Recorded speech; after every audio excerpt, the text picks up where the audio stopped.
بعض علماء کرام یہ کہتے ہیں کہ سمندر کے اندر پائی جانے والی تمام چیزیں حلال ہیں، طیب ہیں، اس روایت سے ہٹ کر وہ بھی استدلال قرآنی سے کر رہے ہوتے، تو وہاں پر بھی کیا قرآن ہمیں کوئی گائیڈ لائن دیتا ہے کہ بحر کے اندر ہر چیز حلال ہے؟ یہی ساری تینوں باتوں کو سامنے رکھیے، یعنی صرف طیبات حلال ہوں گے وہاں بھی، تمام خبائث وہاں بھی ممنوع ہوں گے۔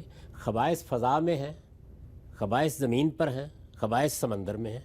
طیبات فضا میں ہیں، طیبات زمین پر ہیں، طیبات سمندر میں ہیں۔ ٹھیک، ہر جگہ ایک ہی اصول ہوگا۔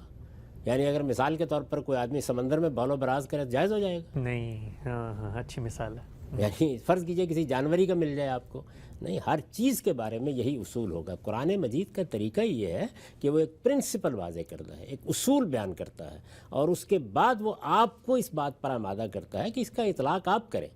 تو رسالت مآب صلی اللہ علیہ وسلم اپنے زمانے میں اگر کوئی سوال پیدا ہوگا، کوئی غلطی ہوگی، تو اس اطلاق کو واضح فرمائیں گے۔ ٹھیک، تو میں نے آپ کے سامنے پورے قرآن مجید کو رکھ دیا ہے کہ قرآن مجید نے طیبات اور خبائث کی تفریق پر حلت اور حرمت کی بنیاد قائم کی ہے۔ یہ فلسفے کی سطح پر قرآن کا بیان ہے۔ اس کے بعد جانوروں کے بارے میں صراحت سے کہا ہے کہ بہیمۃ الانعام حلال ہے، اور اس کے بعد جو چاروں چیزیں بیان کی ہیں جن میں اشتباہ ہو سکتا تھا، جن میں غلطی ہو سکتی تھی، بالکل صحیح اصول پر بیان کی ہیں۔ یعنی یہ بتایا ہے کہ وہ کیا چیز ہے کہ جو ان کو مشتبہ کر دیتی ہے۔ مردار اس لیے ممنوع قرار دے دیا گیا کہ اس میں خون رہ جاتا ہے۔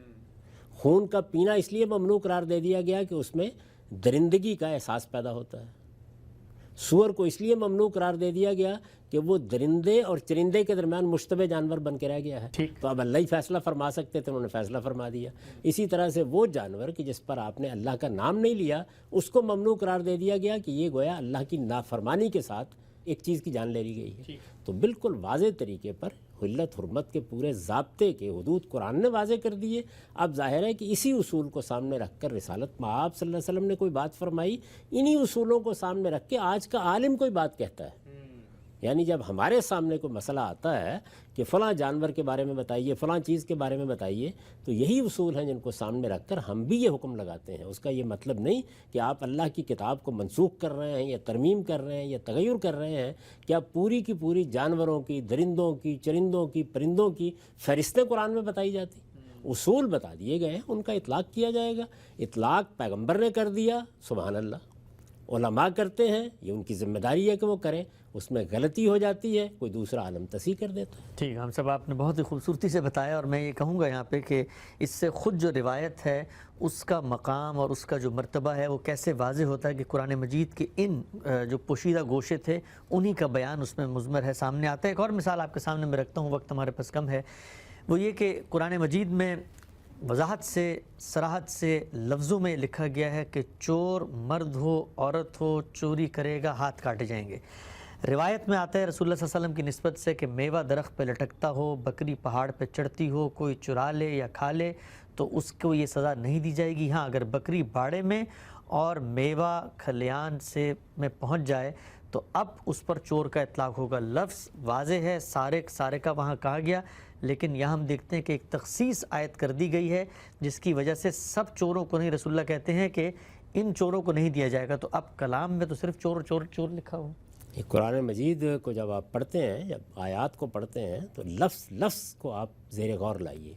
قرآن نے یہاں پر السارق کا لفظ استعمال کیا، السارقہ کا لفظ استعمال کیا ہے، فعل استعمال نہیں کیے، صفت کے صیغے استعمال کیے ہیں۔ جو آدمی عربی زبان سے واقف ہے وہ جانتا ہے کہ یہ بات کہ فلاں نے چوری کر لی اور فلاں چور ہے، دونوں میں زمین آسمان کا فرق ہے۔ ایٹریبیوٹ بن گیا ہے چوری، یہ اب صفت بن گئی ہے۔ تو قرآن مجید نے جو سزا بیان کی ہے وہ سزا دونوں چیزوں کو لازم کرتی ہے جن الفاظ میں بیان کی گئی ہے۔ ایک یہ کہ جرم آخری درجے میں ہونا چاہیے، جرم کے بارے میں کوئی اشتباہ باقی نہیں رہنا چاہیے، جرم سے متعلق کوئی عذر باقی نہیں رہنا چاہیے۔ تو یہ رسالت مآب صلی اللہ علیہ وسلم نے بالکل درست فرمایا کہ بھئی ایک آدمی نے اپنی بکری باندھی کے نہیں رکھی ہوئی تھی، وہ ویسے ہی گلی میں پھر رہی تھی، تو اس پر ہاتھ کاٹ دیں گے ہم کسی آدمی کا؟ چند لوگ کہیں گزر رہے تھے، کھیت میں سے خوشہ توڑ لیا انہوں نے، اس پر ہاتھ کاٹ دیں گے آپ؟ کسی شخص نے اپنے ہی والد کی جیب میں سے 10 روپے نکال لیے، بچہ تھا یا بیوی نے نکال لیے، اس پر ہاتھ کاٹ دیں گے؟ تو آپ نے فرمایا کہ یہ چور کی سزا ہے، محض چوری کے جرم سرزد ہو گیا ہے، اور آپ نے لغت نکالا اور لفظ کا اطلاق کر دیا، یہ درست نہیں ہے۔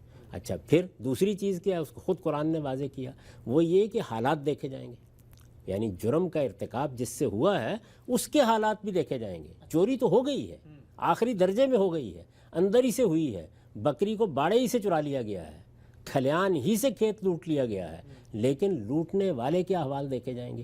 اس اصول کو بھی اسٹیبلش کیا. آپ دیکھیں بدکاری کے بارے میں یہ بتایا, وہاں بھی یہی الفاظ ہیں, الزانیۃ والزانی, ان کے لیے سزا بیان ہوئی ہے.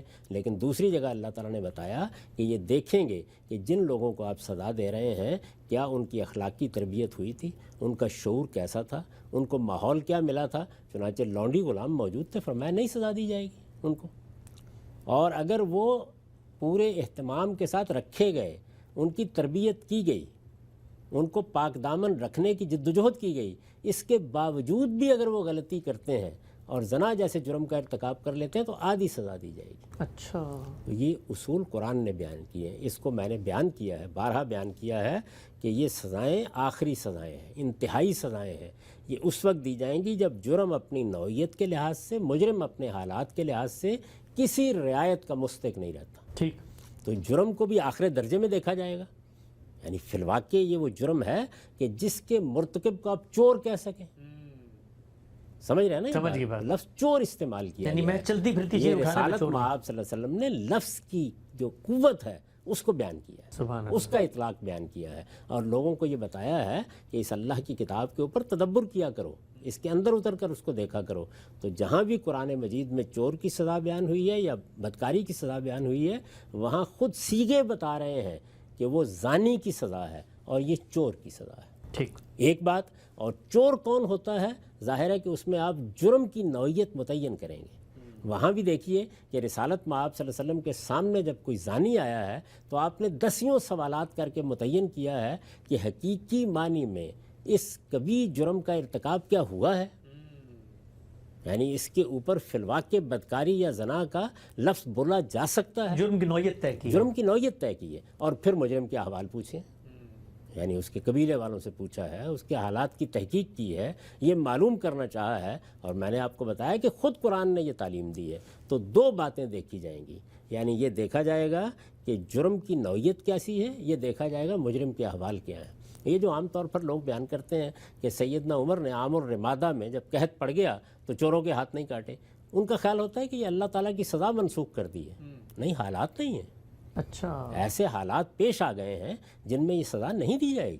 اب ٹھیک ٹھیک, لوگ آپ بھوکے ہیں. ایک ایک کیس کو الگ سے دیکھیں گے.